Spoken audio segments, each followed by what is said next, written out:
Hello, everyone. Welcome back from spring break and back into HR, just like we all wanted to be. This week, we're going to continue our journey into the core functions of human resources in the public and nonprofit sectors by talking about compensation today. Compensation is a really fun topic. It's got a good mix of, I think, value and ethical questions that we have to ask, as well as, the practical calculation of compensation for our employees. And then at the end of this, we'll talk a little bit about your workforce plans as well as your build a city plans, build a city project, which is coming up soon. Wonderful. So when we're talking about compensation, we're talking about a number of different things. We're primarily thinking about salaries and benefits, right? But we're also talking about work incentives and quality of life issues that are important in attracting, retaining, and motivating employees. Compensation is a really interesting topic because it's both a practical matter that we have to focus on as well as a perception from the employees about how they're being compensated for the work that they're doing. Compensation is also affected by labor market wages. So right now, the labor market is incredibly hot. It's what we would call a buyer's market. So candidates have a lot more power and a lot more options. So that generally has the effect of driving wages up overall in a sector.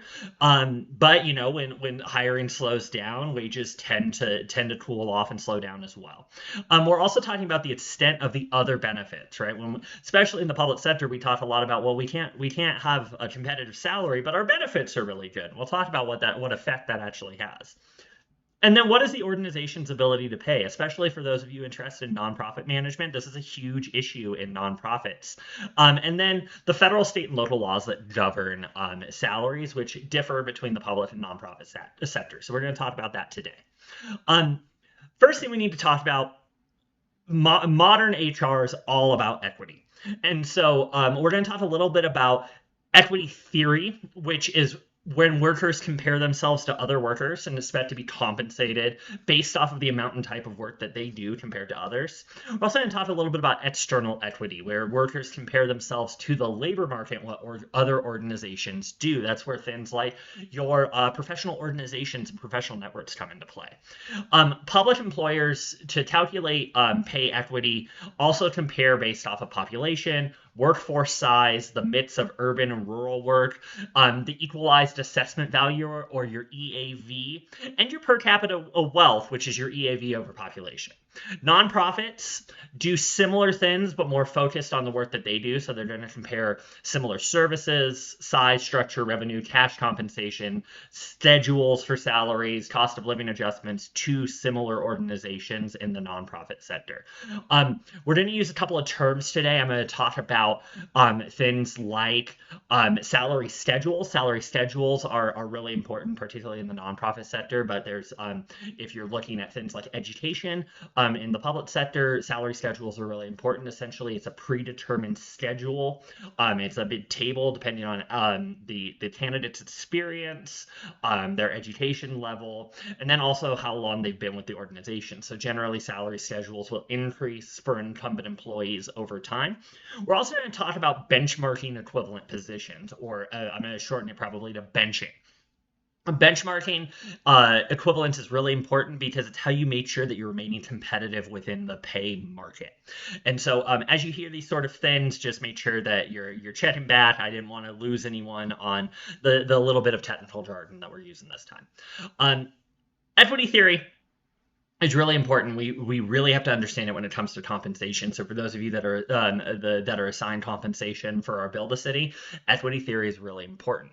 When we talk about internal equity, it's the standard that requires employees to set wages for jobs within their organizations that correspond to the relative value of other jobs. This is either through a ranking system. So if you've worked in the public sector, you may have had a position with a 1, 2, 3, 4 something behind it. It can also be about classification. Is it classified as an office job? Is it classified as a revenue recovery job? You can also talk about factor comparison and then the point method, all to make sure that you're compensating employees equally.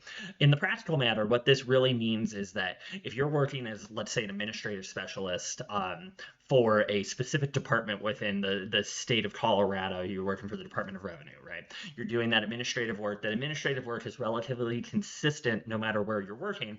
And so the state has a vested interest in ensuring that because the value that they add for the organization is generally the same across those different divisions, you want to make sure that those administrative specialists are being paid relatively the same, no matter where they're sitting within the organization. Employee equity is really important because it's where employees are you're comparing pay across employees performing the same or similar work, where instead of focusing on the classification or where the position sits, we're focusing on the contributions of individual workers within those classifications. We can also talk about compression when it comes to employee equity, and that's when salaries for jobs filled from the outside are increasing faster than our incumbent wages. So this is essentially you're hiring in someone new, and they're making more money than someone doing the same job who's already been working with the company. This happens a lot in competitive job markets like we have now because generally new hires are looking for higher pay rates, and so they may be compensated or compared or comped to a different level than your incumbent employees, and that can create equity issues internally as well.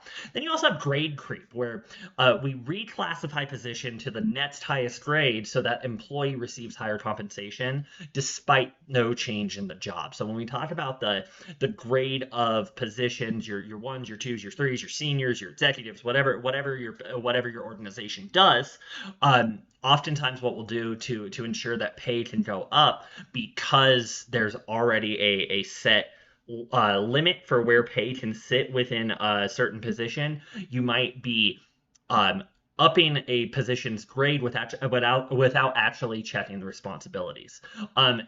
Compression and creep are really important to understand because when we're talking about ensuring consistent and fair compensation, these are the sort of things that create diversions between connecting our job analysis, our job classification, and our compensation, because we're forced to keep up with external pressures, we're forced to keep up with internal pressures, and so these are important things to keep in mind as you're thinking about compensation in the workforce.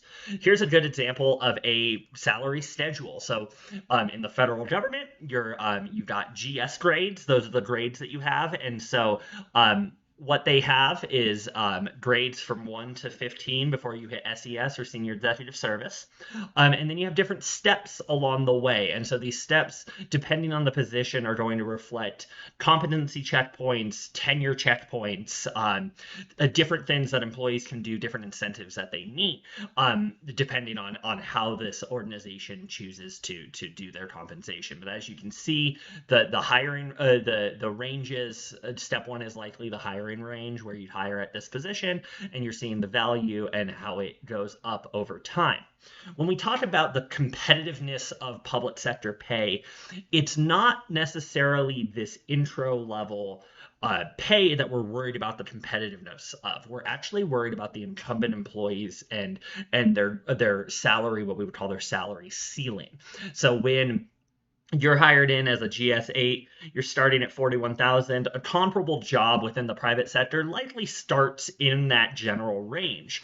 The problem is that within the private sector, you're going to move up a lot quicker than you do within this sort of salary. So you max out your GS8 and you've only upped your pay by $13,000. And so that creates a lot of issues if you're not someone who's moving up in positions or moving up in grades. So this is an important thing for human resources departments to understand, and if you're an employee or a manager within organizations, understanding if you do have general salary schedules, knowing when to utilize those. To calculate compensation, just like what we did with our job analysis, is we want to do a market study. We want to know what other places similar to us are doing. So this is a good example of selected local government positions. So we've got everything from a director level position to maybe a mid-management, and then you've got entry-level positions as well. And you can see how different cities are paying these different ways. What happens is that the lowest and highest minimum create what we would call the hiring or the pay range of a position, right? Then this midpoint is what most organizations, particularly in local government, are comparing or comping their position to. So I'll tell you, within our organization, the midpoint is 100%. And so we would call that 100% compa ratio or a comparative ratio to other positions nearby. Um, when you get hired, you're not getting hired at 100%. You're not getting hired at exactly that midpoint. Oftentimes, you're getting hired at 94 to 96%. However, we do often have to go above that for highly in demand positions or highly technical positions that we're having a hard time filling. But this sets that standard. This also allows for that same level of transparency that we need within the public sector, so that people can understand what they're going for. It's really also important to remember that this range and that midpoint is generally just a recommendation. And so especially if you're on the job market, looking at that low and high is a much better understanding of where you can be. And if you're an incredibly competitive candidate for a highly competitive position, you can generally negotiate above that sort of level. And HR departments will have negotiation philosophies about certain positions. So when you're looking at a director level position, you're probably going to have a lot more negotiation that you're willing to do compared to an administrative assistant type position, just because of the job market and hiring. So there's a lot that goes into this. Um, because of everything that goes into this, you end up with pay differentials. So the way that you compensate for those differentials is you talk about longevity pay. So you're rewarding employees who have reached pay grade maximums and are not likely to move into another position. Because of that, without any sort of pay bonus or longevity pay bonus, you're apt to lose those people because they've capped out at that certain pay in that position within that range. And so oftentimes companies and businesses, organizations, governments offer longevity pay. So the longer you're with an organization, you're getting a boost to your pay as well. You can also have broad banding or pay banding of your pay, where salary grades are collapsed into broader bands with wider ranges. What this allows us to do is it gives us more flexibility in terms of what we're paying people, generally to help retention and help retain incumbent employees. And then you can also have skill-based pay or pay for knowledge, where depending on what the job is, what the tasks are, and if employees have to learn certain things. Skill-based pay can often happen when it comes to bilingualness or bilingual status. And so if you're someone who's bilingual, you're often going to get some sort of skill-based pay bonus because of that skill. You can also have merit pay or pay for performance. So this is where pay is increased, rewarded on the performance rather than seniority, equality, or need. This may or may not work depending on the type of position. So if you've got a position where tasks are very consistent and performance is relatively simple to understand and evaluate, then merit pay can help. But we've had conversations in this class before about when merit-based pay doesn't work, and when that pay for performance starts to break down. It's when you're talking about your project-based positions, your human services-based positions, where evaluating performance becomes more difficult and more subjective. You can also have gain sharing, which is a team bonus program that ensures that everyone on a team is receiving a bonus when measures are hitting certain levels. So you're talking about cost, you're talking about productivity. If a team at large is able to lower costs and increase productivity, the team receives a bonus. You can also have goal sharing, where it's a group incentive plan where payments are linked to that specific achievement. And so if you're able to push the organization to a specific outcome, you're going to receive a bonus along with the rest of your group. When we talk about equity, equity is really important to keep in mind, but we call it equity theory for a reason, because in practice, equity is incredibly hard to maintain a perfect understanding of equity, because each person's different and each organization's needs are different. And so what's really important to understand about equity in compensation is that we need to make sure that we're comparing our job pay and our equity to demand of certain positions that may change that equity calculation. Jobs that are in unpleasant or hazardous working conditions can also affect equity, and it may increase salaries. And you can use other benefits to compensate for that as well. So you may be paying lower than the midpoint for a position, but they're receiving different types of benefits as well. So we do our best to ensure pay equity. We do our best to ensure those sort of things, and there's laws we're going to talk about that mandate certain things. But when it comes to it, there is a lot of judgment that comes into this to ensure that you're meeting your organizational goals and whatever strategic outcomes you've laid out with your SHRM plan. You're hitting those even if the job market changes as you go along. Um, Great way to look at this, especially in the public sector, is that most salaries are online. You're able to find them, and if they're not online, they are open, or they are public records, and so you can request them. Um, so in most local governments, in particular, the largest part of the budget is generally for employee salaries. Larimer County, for example, the county that Fort Collins is located in, has adopted a philosophy of setting the pay structure at the market average of the job. So they, like I said, around Commerce City, they set that midpoint as the market average. That's what their pay structure is based around. And then in Larimer County, they use the Mountain States Employers Council Survey, which is an annual survey of public and private sector jobs. I do want to stop here really quick because I had a recent experience within HR and I wanted to tell you about it. I moved into a new position around 6 or 7 months ago, and the new position is pretty novel in local government. It's not something that we have, that especially organizations that we generally comp ourselves to. Other cities within the metro, other cities within the Front Range. And so setting that midpoint, setting what that pay range is, was incredibly difficult for HR to do because they maybe found one or two examples, but they weren't from comparable city sizes. The job requirements were different. And so when we're talking about compensation, it's all about nuance.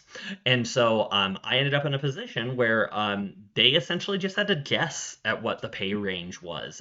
And sometimes I feel like that was an incredibly fair guess, and then sometimes I feel like it wasn't. And so there's different ways that you can handle that sort of situation that we'll talk about a little bit later.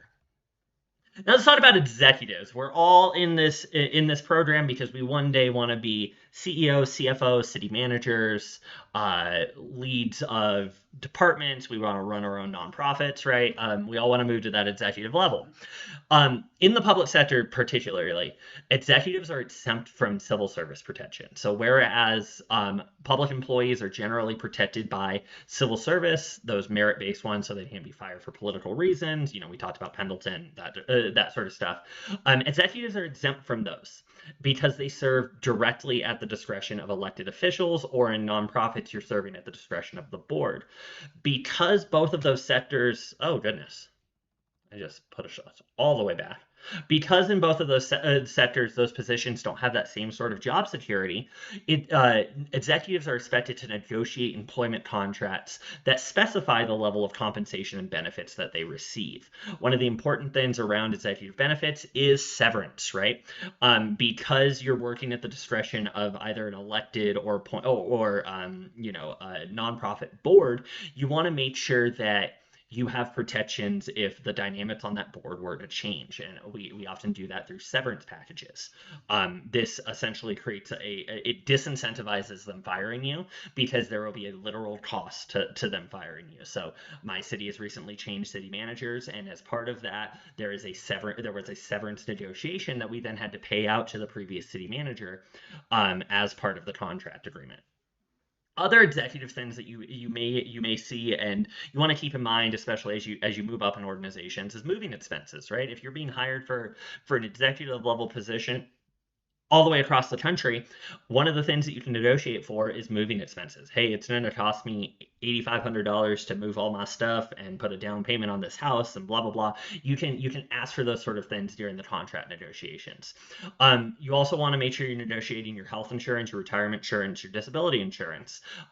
A lot of times in smaller organizations, that'll just line up with what other executive level people in the organization have. But it can sometimes be negotiated to have a little bit of a different dynamic as well. Sometimes professional associations are really important to executives, and so having those memberships and dues paid for is part of that contract. And then conference registration and associated expenses for travel, accommodations, that sort of stuff. And this is really getting away from this, MPPA student level, but it's important to understand that executives are compensated differently because of the different dynamics that they have. So I talked a lot as I'm wont to do. I talked a lot about the public sector and local government, but when we're talking about nonprofit compensation, we have different sort of challenges we run into. So really be thinking about as we go along and use the Council of Nonprofits resource right here to talk about the compensation issues.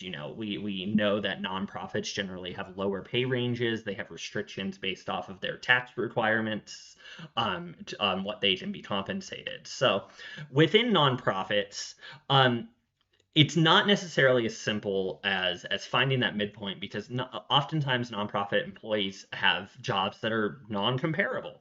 So the first thing that nonprofits look for are legal and tax considerations. So to remain tax exempt, whether it's a 501c4, 501c3, or any of these different sorts of organizations, they often have to make sure they're compensating employees reasonably and not excessively.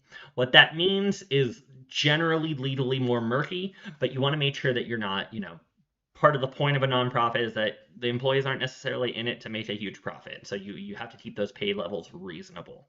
You also have to remember that compensation isn't just about that salary. It's about all of the income, including your retirement benefits, your insurance premiums, etc. So oftentimes, whereas your direct salary benefits, your direct salary may not be competitive, you're adding in these different compensation components, your retirement, your insurance, to boost that pay up and to make yourself attractive. And then you're doing your best to review comparable data. What's the going rate for similar jobs in similar geographic areas? What's difficult about this, like I said, is that especially in smaller nonprofits, positions may have the same title and not even close to the same responsibilities. So you have to get creative within the nonprofit sector of how you're comparing yourself and how you're making those decisions. Minimum wage and overtime is obviously a really important thing to remember for nonprofits. You must be paid the legally mandated minimum wage, whether if you have a state that's above that federal minimum wage or it's just the federal minimum wage of $7.25. You have to make sure you're hitting that. Then if employees work over 40 hours in a work week, they must be required to be paid overtime, which might be time and a half, it might be double time, depending on what your organization's philosophy is and what the local laws are. Executive compensation is difficult because you have to have board awareness, annual approval of those executive compensation, and then you have fringe benefits that may be included, those moving expenses, those conference attendance and travel perks, everything like that, often have to be included as part of the total compensation package because when you're going to the board, you don't want to go with just the salary level because there's a lot more cost that's going into that. You can pay employees a bonus in the nonprofit sector, but you do have to be careful to not cross into that excessive range of compensation. And then, just like most other organizations, you must withhold taxes from employees' paychecks to ensure that you're complying with all those tax codes. And again, visit this Council of Nonprofits resource to learn more if this is something you're interested in. Best practices within nonprofit compensation. Has changed recently because oftentimes nonprofits are now competing with what we're calling fourth sector companies. These are companies that at least argue and say that they do good work. They're doing work that provides a service. It's just in a for-profit sense. So because of this new wave of employment, nonprofits can't just rely on having a strong mission anymore, because people are less likely to just go work for a nonprofit because the mission matters. You're having to really try to sell yourself differently to compete with maybe these for-profit businesses that do similar work, but they are inherently for-profit, so they have a little bit more leeway in terms of how they're compensating their employees. Um, so nonprofits, when you're setting those compensation levels and those pay levels, you have to make sure that it doesn't conflict with those public service values, nor does it conflict with the legal standards. And so best practices for nonprofit compensation is difficult, but it is a really important factor in making sure that nonprofit sectors can stay competitive within their relative communities and fields. When you're creating this sort of compensation with the nonprofits, you have a bunch of different things. You have to have a clear philosophy, transparency to your board, proportionality depending on the position, performance, recruitment, process. You want to make sure you're comparing to other organizations as much as you can, and you're including more than just that salary dollar amount. You also want to make sure you're thinking critically about executive compensation and the compensation structure. And then what are employees asking for? There's specific things like now with hybrid work schedules, are you having to compensate them with technology or compensate them with perhaps internet stipends because they're working from home? And then you also want to make sure you're promoting while you're hiring as well, so that you don't run into the issue where incumbent employees are being paid lower than incoming employees at the same level. When it comes to federal laws, there's a couple of major laws we have to be aware of governing compensation. First is the big daddy of them all. It's the FLSA, the Fair Labor Standards Act. This is the act that, among other things, created the minimum wage. This was the law as part of the New Deal package of policies that essentially completely reformed the way that compensation is allowed to happen in the United States. And so it created the federal minimum wage. It requires overtime pay. It creates standards for equal pay. We'll talk about that in a second. And it also regulates child labor. And for paid overtime in public organizations, you can often use time and a half instead of a separate overtime calculation. For the most part, time and a half is what most organizations use for their overtime compensation. But sometimes you run into situations where you might have hazard pay because they're going out and doing something, or specific events that they have to attend. And so you'll want to look and understand the organization's philosophy to overtime as well. But generally, it's at least that 1.5 times according to the Fair Labor Standards Act. And then a nonprofit can choose if it's cash or comp time as well. So if you're working overtime, you might be able to comp that time back as well. And so if you're working an hour overtime, you're getting 90 minutes of comp time that you can use elsewhere as part of your vacation or PTO or anything like that.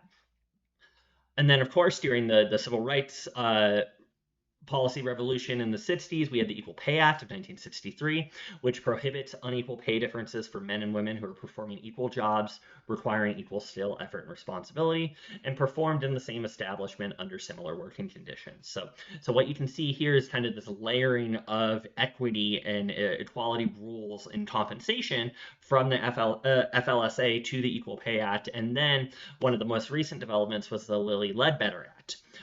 This act amended the Civil Rights Act of 1964, because in the original act there was a 180-day statute of limitations for filing an equal pay lawsuit regarding pay discrimination.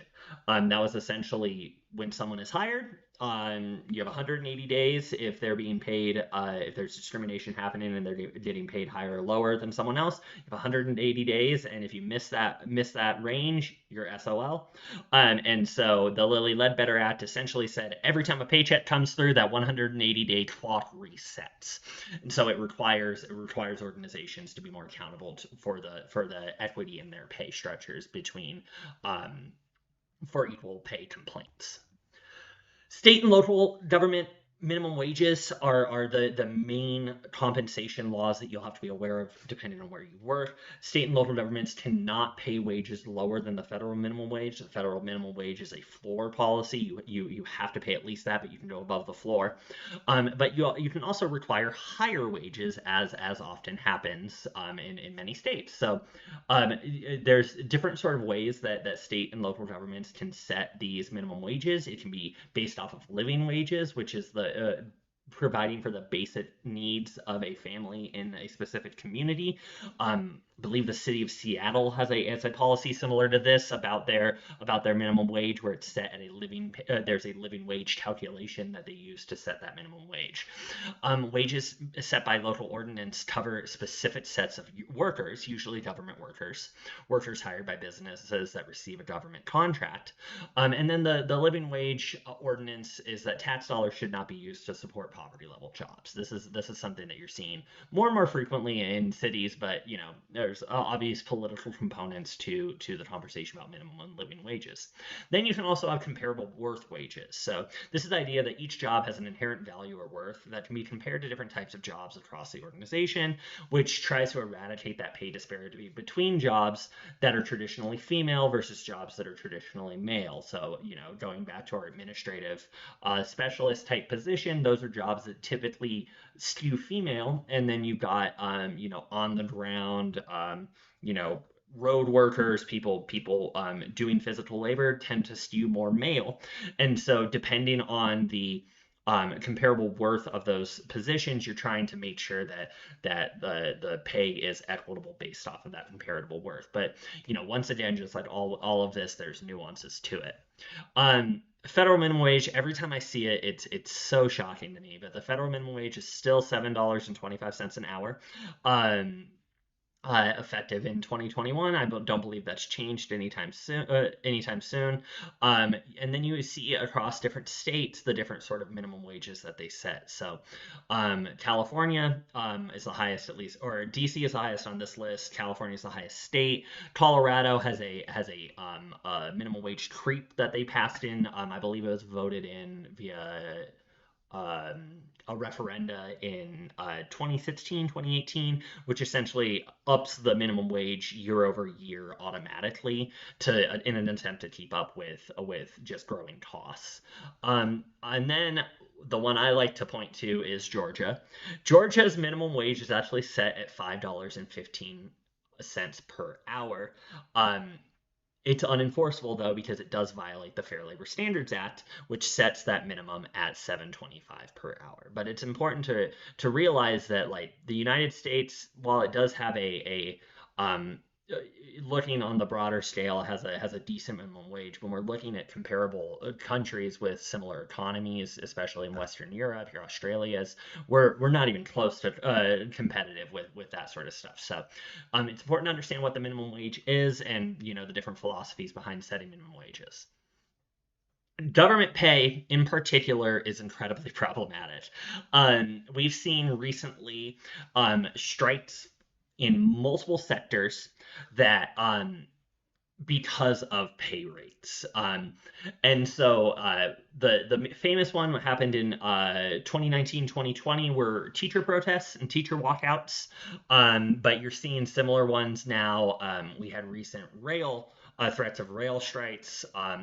And oftentimes these are driven by fields that have strong labor unions, and we'll talk about labor relations in the coming weeks here. But strikes are happening a lot because of this pay rate that's just not staying competitive. And so, to understand why these sort of strikes are happening, it's important to understand the perception of compensation, not just what the literal compensation number is. So first, the employee's perception of their pay and the way it's administered is more important than the reality.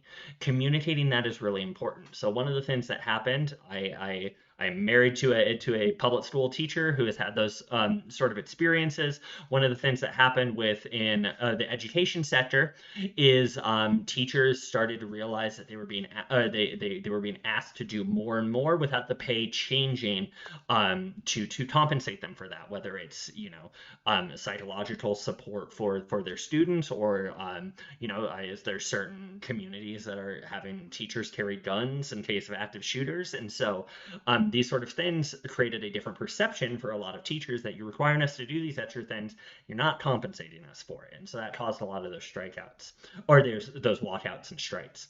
Highly engaged employees are generally more productive and approach their work in a way that minimizes costs. And so the more you communicate, the more you engage with your employees, especially in the public sector, the less likely you are to have them either check out, cause a problem at work, or just leave entirely. When I'll get back on my soapbox about quiet quitting for a little bit.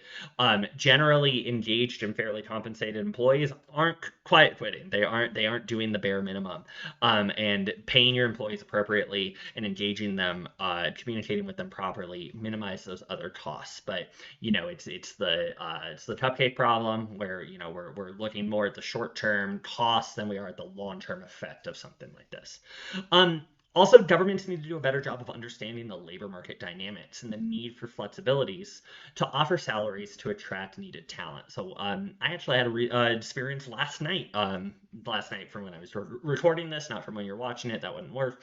Um, I had a person come up to me and say, "Hey, I was applying for a position in your community, and I spoke to the recruiter before I came in for an interview, and the recruiter said that they had absolutely no flexibility in their pay. That the rate it was set at was the rate that they were set on hiring at." And this person who said that they had more than enough experience for the position, they were motivated to work in the public sector, was very turned off by this because that lack of flexibility, it says something to job seekers about what the organization's philosophy is about treating their employees. And so it's really important to understand what those labor market dynamics are and how we can grow to be more flexible. Population trends and demographics are relevant, and this is something that unfortunately the government is only now getting around to. In large cities, pay is more important because costs of living are higher.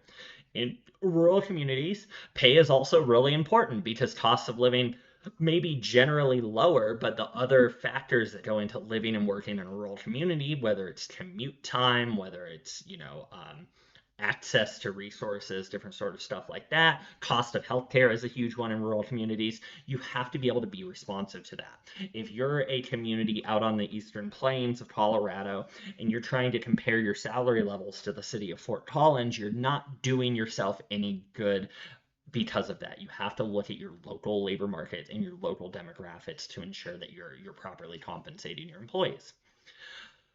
Um, Public jobs are constantly competing with private sector jobs, right? And so offering below market salaries is going to have implications for the applicant's qualifications. So, put simply, if you're a highly qualified candidate looking at two similar positions within the public and private sector, if the public sector is offering a lower overall rate, which they often are, that highly qualified person isn't going to apply. So you may have to drop your applicant qualification requirements if you're not able to raise your salary levels.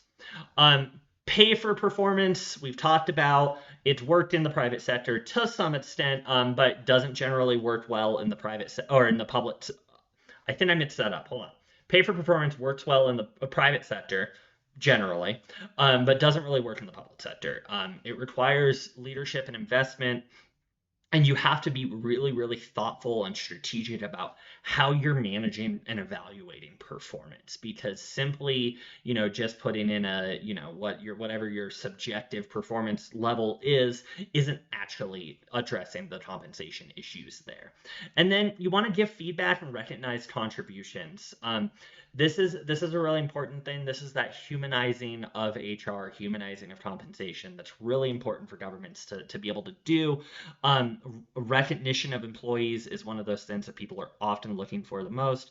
Attracting young workers is really important. So when we talk about total compensation packages, oftentimes the government's argument has been, oh, well, come work for us because you're going to get good benefits. But to younger workers, they're not caring as much about benefits. They're not using health insurance as much, so they don't prioritize that sort of stuff like older employees may, or employees with families. And so being able to cater your compensation systems, your philosophies to the specific types of employees you're looking to hire is really critical. So as we're thinking about our compensation, I want you to think about these guiding questions. You got public service compensation issues across the country. You've got teacher strikes, minimum wage hikes.